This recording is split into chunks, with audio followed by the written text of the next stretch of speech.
பொதுத்தமிழ்ல 10ஆம் வகுப்பு இயல் 4ல செயற்கை நுண்ணறிவு, பெருமாள் திருமொழி, பரிபாடல், விண்ணை தாண்டிய தன்னம்பிக்கை, இலக்கணம் பொது. அடுத்த டாபிக் விண்ணை தாண்டிய தன்னம்பிக்கை. கொடுக்கப்பட்ட செய்திகளை ஆராய்க அப்படின்னு கொடுத்திருக்காங்க. பெரியார் அறிவியல் தொழில்நுட்ப வளாகம் சென்னை கோட்டூர்புரத்தில் உள்ளது. இந்த வளாகத்தில் 10 காட்சி கூடங்கள் உள்ளன. பெரியார் அறிவியல் தொழில்நுட்ப கழகம் 1988ஆம் ஆண்டு நிறுவப்பட்டது. இது மூணுமே சரியானதுதான். ஆப்ஷன் அனைத்தும் சரி. பெரியார் அறிவியல் தொழில்நுட்ப வளாகம் சென்னை கோட்டூர்புரத்தில் உள்ளது. ஒன்று சரிதான். இது எங்க உள்ளது அப்படின்னு கேட்டாங்கன்னா சென்னையில இருக்கு. எந்த பகுதினா கோட்டூர்புரத்துல. பெரியார் அறிவியல் தொழில்நுட்ப வளாகத்தில் எத்தனை காட்சி கூடங்கள் உள்ளன அப்படின்னு கேட்பாங்க. 10 காட்சி கூடங்கள் உள்ளன. பெரியார் அறிவியல் தொழில்நுட்ப கழகம் எந்த ஆண்டு நிறுவப்பட்டது அப்படின்னு கேட்பாங்க. 1988ல நிறுவப்பட்டது. இது எல்லாமே முக்கியமானதுதான். பெரியார் அறிவியல் தொழில்நுட்ப கழகத்தில் உள்ள கோளாரங்கத்தில் எத்தனை பாகை அரைவட்ட வானத்திரை உள்ளது மற்றும் எந்த ஆண்டு அது அமைக்கப்பட்டது அப்படின்னு கேட்டிருக்காங்க. எந்த ஆண்டு அமைக்கப்பட்டதுன்னா 2009ல அமைக்கப்பட்டது. எத்தனை பாகை அரைவட்ட வானத்திரை உள்ளதுன்னா 360. Option B. தற்காலத்தின் ஐன்ஸ்டைன் என்று புகழப்படுபவர் ஸ்டீபன் ஹாக்கிங். பக்கவாத நோயால் ஸ்டீபன் ஹாக்கிங் பாதிக்கப்பட்ட ஆண்டு 1963ல. பக்கவாத நோயால் ஸ்டீபன் ஹாக்கிங் பாதிக்கப்பட்ட ஆண்டு எப்பனா 1963ல. ஸ்டீபன் ஹாக்கிங் மூச்சு குழாய் தரங்களால் பேசும் திறனை இழந்த ஆண்டு 1985ல. மூச்சு குழாய் தடங்களால் பேசும் திறனை இழந்த ஆண்டு எப்பனா 1985ல. ஸ்டீபன் ஹாக்கிங் எதன் மூலம் தன் கருத்தை கணினியில் தட்டச்சு செய்து வெளிப்படுத்தினார்? எதன் மூலம் தன் கருத்தை கணினியில் தட்டச்சு மூலம் வெளிப்படுத்தினார்னா கண்ண தசை அசைவு மூலம். பேரண்ட பெருவெடிப்பு கருந்துளைகள் பற்றியான யாருடைய ஆராய்ச்சிகள் முக்கியமானவை? ஸ்டீபன் ஹாக்கிங்கின் ஆராய்ச்சிகள். பேரண்ட பெருவெடிப்பு கருந்துளைகள் பற்றியான யாருடைய ஆராய்ச்சிகள் முக்கியமானவை அப்படின்னு கேட்டிருக்காங்க. ஸ்டீபன் ஹாக்கிங்கின் ஆராய்ச்சிகள்.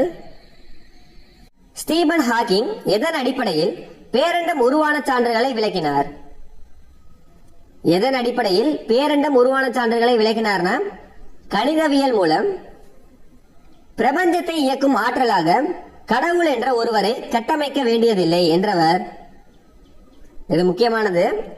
பிரபஞ்சத்தை இயக்கும் ஆற்றலாக கடவுள் என்ற ஒருவரை கட்டமைக்க வேண்டியதில்லை என்றவர் யாருன்னா ஸ்டீபன் ஹாக்கிங். புனைவு இலக்கியம் படைப்பவர்களது கற்பனைகள் எல்லாம் விஞ்சுவதாகவே கருந்துளைகள் பற்றிய உண்மைகள் உள்ளன என்று கூறியவர்.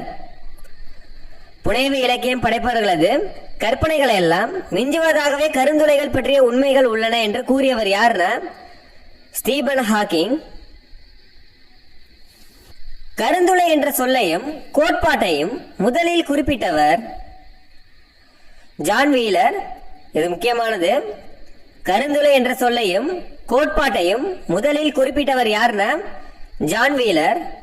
ஸ்டீபன் ஹாக்கிங்கின் கருந்துளை பற்றிய கூற்றுகளில் சரியானவை எவை அப்படின்னு கேட்டிருக்காங்க. கருந்துளைகளில் செல்லும் எந்த ஒன்றும் தப்பித்து வெளியே வர முடியாது. கருந்துளையின் ஈர்ப்பு எல்லையிலிருந்து கதிர்வீச்சுகள் வெளிப்பட்டு கொண்டிருக்கின்றன. கருந்துளை உண்மையிலேயே கருப்பாக இருப்பதில்லை. இந்த மூணுமே சரியானதுதான். கருந்துளைகளில் செல்லும் எந்த ஒன்றும் தப்பித்து வெளியே வர முடியாது. கருந்துளையின் ஈர்ப்பு எல்லையிலிருந்து கதிர்வீச்சுகள் வெளிப்பட்டு கொண்டிருக்கின்றன. கருந்துளை உண்மையிலேயே கருப்பாக இருப்பதில்லை. இதுல அனைத்துமே சரிதான். ஸ்டீபன் ஹாக்கிங்கின் கருந்துளை ஆராய்ச்சி எப்படி அழைக்கப்படுகிறது? ஹாக்கிங் கதிர்வீச்சு என்று. ஸ்டீபன் ஹாக்கிங்கின் கருந்துளை ஆராய்ச்சி எப்படி அழைக்கப்படுகிறதுனா ஹாக்கிங் கதிர்வீச்சு என்று. ஸ்டீபன் ஹாக்கிங் கருந்துளையினை எந்த ஆற்றலாக நிரூபித்தார் அப்படின்னு கேட்டிருக்காங்க. படைப்பாற்றலாக. ஸ்டீபன் ஹாக்கிங்கின் முன்னோடி ஐன்ஸ்டைன். ஸ்டீபன் ஹாக்கிங்கின் முன்னோடி யாருன்னா ஐன்ஸ்டைன். நியூட்டன் கேம்பிரிட்ஜ் பல்கலைக்கழகத்தில் வகித்த கணக்கியல் துறையின் லூகாசியன் பேராசிரியர் என்ற மதிப்பு மிகுந்த பதவியை வகித்தவர் ஸ்டீபன் ஹாக்கிங்.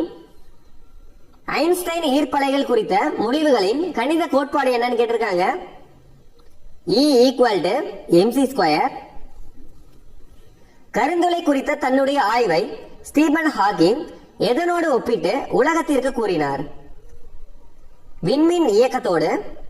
கருந்துளை குறித்த தன்னுடைய ஆய்வை ஸ்டீபன் ஹாக்கிங் எதனோடு ஒப்பிட்டு உலகத்திற்கு கூறினார்னா விண்மீன் இயக்கத்தோடு. ஸ்டீபன் ஹாக்கிங் பெற்ற விருதுகளில் சரியானவை எவை அப்படின்னு கேட்டிருக்காங்க.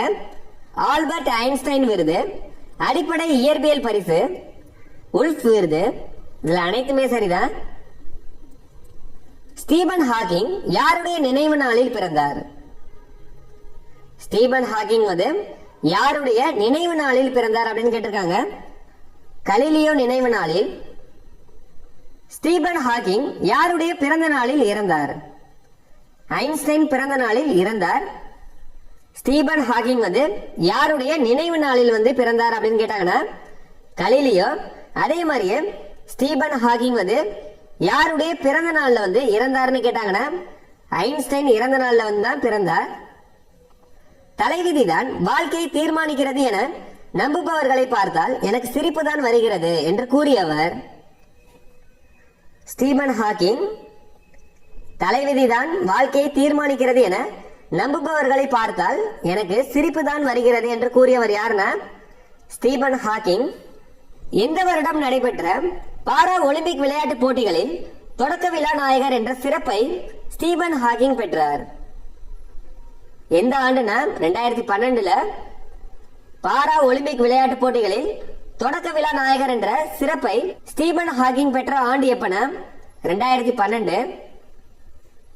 ஸ்டீபன் ஹாக்கிங் சூடான காற்று நிரப்பிய பலூனில் வானில் பறந்து தனது எத்தனையாவது பிறந்த நாளை போயிங் 727 விமானத்தில் பூஜ்ஜிய ஈர்ப்பு விசை பயணத்தை மேற்கொண்டு எடையற்ற தன்மையை உணர்ந்தார்? எத்தனையாவது பிறந்த நாள்னு கேட்டிருக்காங்க. 60வது பிறந்த நாள்ல ஸ்டீபன் ஹாக்கிங் சூடான காற்று நிரப்பிய பலூனில் வானில் பறந்து தனது 60வது பிறந்த நாள்ல போயிங் 727 விமானத்தில் பூஜ்ஜிய ஈர்ப்பு விசை பயணத்தை மேற்கொண்டு எடையற்ற தன்மையை உணர்ந்தார்.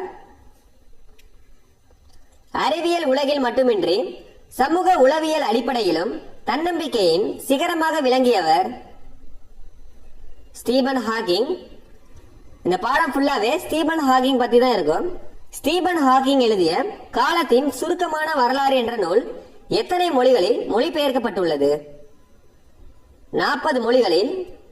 இது முக்கியமானது. ஸ்டீபன் ஹாக்கிங் எழுதிய எந்த நூல்னா காலத்தின் சுருக்கமான வரலாறு என்ற நூல் 40 மொழிகள்ல மொழிபெயர்க்கப்பட்டுள்ளது.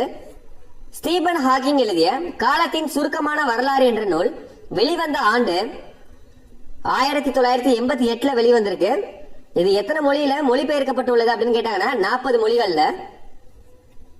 கடும்பகட்டு யானை, நெடுந்தேர் கோதை, திருமாவியல், நகர் கருவூர் முன்துரை என்ற பாடல் வரி இடம்பெற்றுள்ள நூல் அகநானூறு.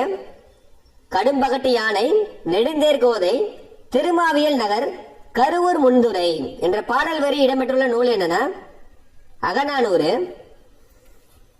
அறிவை விட மிகவும் முக்கியமானது கற்பனை திறன். ஏனெனில் அறிவு என்பது நாம் தற்போது அறிந்தும் புரிந்தும் வைத்திருப்பவற்றோடு முடிந்து வருகிறது என்று கூறியவர் ஐன்ஸ்டைன். வாழ்க்கை எவ்வளவு கடினமாக இருந்தாலும் வெற்றிக்கான வழி அதில் இருக்கவே செய்கிறது என்று கூறியவர் ஸ்டீபன் ஹாக்கிங். இது முக்கியமானது. வாழ்க்கை எவ்வளவு கடினமானதாக இருந்தாலும் வெற்றிக்கான வழி அதில் இருக்கவே செய்கிறது என்று கூறியவர் யாருன்னா ஸ்டீபன் ஹாக்கிங்.